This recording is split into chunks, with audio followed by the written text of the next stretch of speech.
Hello नमस्कार दोस्तों, getup classes की एक और वीडियो में आपका स्वागत है।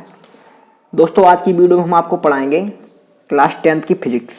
क्या पढ़ाएंगे? क्लास 10th की फिजिक्स पढ़ाएंगे। Chapter number 1। चैप्टर का नाम है प्रकाश का परावर्तन। जैसा कि आप नाम से ही सुन पा रहे हैं, प्रकाश का परावर्तन। इस चैप्टर में टॉपिक बाई टॉपिक प्रकाश के ही बारे में बताया गया है और कुछ नहीं है। इस चैप्टर में टोटल प्रकाश के बारे में ही बताया गया है। हमारा टॉपिक नंबर 1 है प्रकाश क्या है, व्हाट इज लाइट, यानी प्रकाश क्या है। तो प्रकाश एक प्रकार की भौतिक ऊर्जा है जो हमारी दृष्टि को जागृत करती है। प्रकाश क्या है? एक भौतिक ऊर्जा है जो हमारे दृष्टि को जागृत करती है। जो कुछ भी है हम जो कुछ भी देख पाते हैं वो प्रकाश के ही कारण देख पाते हैं। एग्जाम्पल के लिए, आप एक बंद कमरे में हैं और उस कमरे में अंधेरा ही अंधेरा है। जब तक प्रकाश नहीं आएगा तब तक आप कुछ नहीं देख पाएंगे। तो प्रकाश वह एक भौतिक ऊर्जा है जिसके कारण हम वस्तुओं को देख पाते हैं। हमारा टॉपिक कंप्लीट हुआ। बढ़ते हैं टॉपिक नंबर 2 की तरफ, प्रदीप्त और अदीप्त वस्तुएं। तो प्रदीप्त वस्तुएं क्या होती हैं? प्रदीप्त वस्तुएं वे होती हैं जो स्वयं प्रकाश को उत्पन्न करती हैं या उत्सर्जित करती हैं। प्रदीप्त वस्तु कहलाती हैं। एग्जाम्पल के लिए सूर्य, लालटेन, बल्ब आदि। अदीप्त वस्तुएं क्या होती हैं? अदीप्त वस्तुएं वे होती हैं जो ना तो प्रकाश उत्पन्न कर पाती हैं और ना ही उत्सर्जित कर पाती हैं, जैसे कि पृथ्वी, चंद्रमा आदि। बढ़ते हैं नेक्स्ट टॉपिक की तरफ, प्रकाशिक माध्यम। प्रकाशिक माध्यम क्या होता है? प्रकाशिक माध्यम क्या होता है? तो प्रकाशिक माध्यम क्या होता है? प्रकाश जिस रास्ते से होकर गुजरता है, क्या? प्रकाश जिस रास्ते से होकर गुजरता है उसे प्रकाशिक माध्यम कहते हैं। यानी कि प्रकाश जिस रास्ते से होकर गुजरता है उसे प्रकाशिक माध्यम कहते हैं। और यह 3 प्रकार के होते हैं। कितने प्रकार के होते हैं बच्चों? 3 प्रकार के होते हैं। 3 प्रकार कौन से होते हैं? पारदर्शिक माध्यम, पारभाषिक माध्यम, अपारदर्शक माध्यम। पारदर्शिक माध्यम क्या होता है? जिस माध्यम से प्रकाश का अधिकांश भाग आर पार निकल जाता है। जिस माध्यम से प्रकाश का अधिकांश भाग आर पार निकल जाता है उसे हम पारदर्शक माध्यम कहते हैं, जैसे कि वायु, जल, कांच आदि। नंबर 2 पर है पारभाषिक माध्यम। क्या है? पारभाषिक माध्यम। पारभाषिक माध्यम क्या होता है? जिस माध्यम से प्रकाश का केवल कुछ भाग ही जिस माध्यम से प्रकाश का केवल कुछ भाग ही आर पार निकल पाता है उसे हम पारभाषिक माध्यम कहते हैं। जैसे घिसा हुआ कांच, कागज पर लगा हुआ तेल। ठीक है, ये भी टॉपिक पूरा हुआ। बट अब नंबर 3, अपारदर्शक माध्यम। यानी अपारदर्शक माध्यम क्या होता है?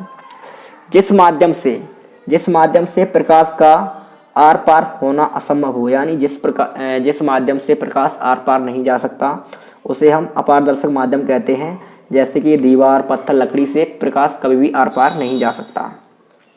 बढ़ते हैं टॉपिक नंबर 4 की तरफ। किसके? टॉपिक नंबर 4 की तरफ। टॉपिक नंबर 4 में क्या है? प्रकाश की किरण किसे कहते हैं और प्रकाश पुंज कितने प्रकार के होते? क्या बच्चों? प्रकाश की किरण किसे कहते हैं और प्रकाश पुंज कितने प्रकार के होते हैं? तो प्रकाश की किरण किसे कहते हैं? किसी समान माध्यम से एक बिंदु से दूसरे बिंदु तक प्रकाश का रेखीय मार्ग से होकर जाना प्रकाश की किरण कहलाता है। क्या? समझिए, यहाँ पे एक बिंदु से, मान लीजिए ये बिंदु ए है, ये बिंदु बी है और इस बिंदु से इस बिंदु तक रेखीय मार्ग में प्रकाश का जाना प्रकाश की किरण कहलाता है। प्रकाश किरण कहलाता है। ये पुंज क्या होते हैं? पुंज को भी समझ लीजिए। एक ही दिशा में जाने वाली प्रकाश की किरणों का झुंड, या एक ही दिशा में जाने वाली प्रकाश की किरणों के समूह को प्रकाश का पुंज कहते हैं। ये 3 प्रकार के होते हैं। कितने प्रकार के होते हैं बच्चों? 3 प्रकार के होते हैं। कौन कौन से प्रकार के होते हैं? अभिसारी, नंबर 1 अभिसारी, नंबर 2 अपसारी, नंबर 3 समांतर। चलिए बढ़ते हैं नेक्स्ट टॉपिक की तरफ। प्रकाश का परावर्तन किसे कहते हैं? क्या? प्रकाश का परावर्तन किसे कहते हैं? चलिए इसे भी समझाते हैं। जब प्रकाश एक समान माध्यम से दूसरे माध्यम के तल से टकराता है और टकराकर प्रकाश का कुछ भाग लौटकर प्रथम माध्यम में वापस चला आता है उसे प्रकाश का परावर्तन कहते हैं। चलिए समझ लीजिए, ये बिंदु ए है, ये एक दीवार है कांच की। अब प्रकाश यहाँ से गया और यहाँ पे टकराया। यहाँ से टकराकर प्रकाश का कुछ भाग लौटकर बिंदु यहाँ पहले ही माध्यम में आ गया। इसे क्या कहते हैं? प्रकाश का परावर्तन कहते हैं। एग्जाम्पल के लिए ले लीजिए, आप किसी गेंद को दीवार पर मारते हैं और वो गेंद लौटकर आपके पास ही आ जाती है, तो ये प्रकाश का परावर्तन ही होता है। बढ़ते हैं नेक्स्ट टॉपिक की तरफ।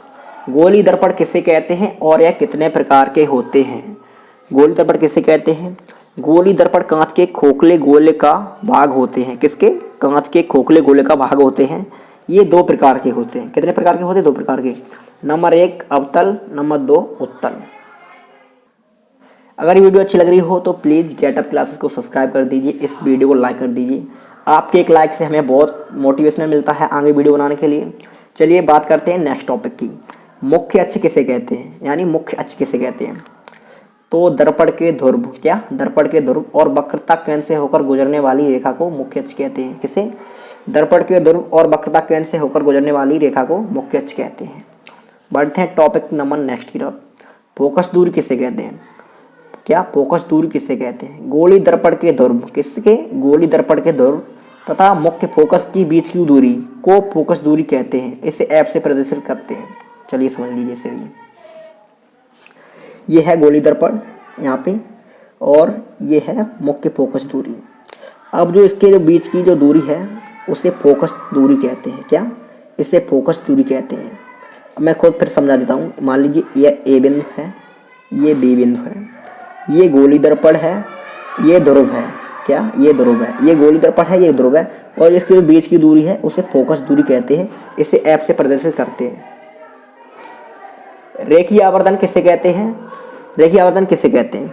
वस्तु के प्रतिबिंब की लंबाई, किसके? जो वस्तु हुई उसके प्रतिबिंब की लंबाई तथा उस वस्तु की लंबाई के अनुपात को, किस? जो वस्तु के प्रतिबिंब की लंबाई तथा उस वस्तु की लंबाई के अनुपात को रेखीय आवर्धन कहते हैं।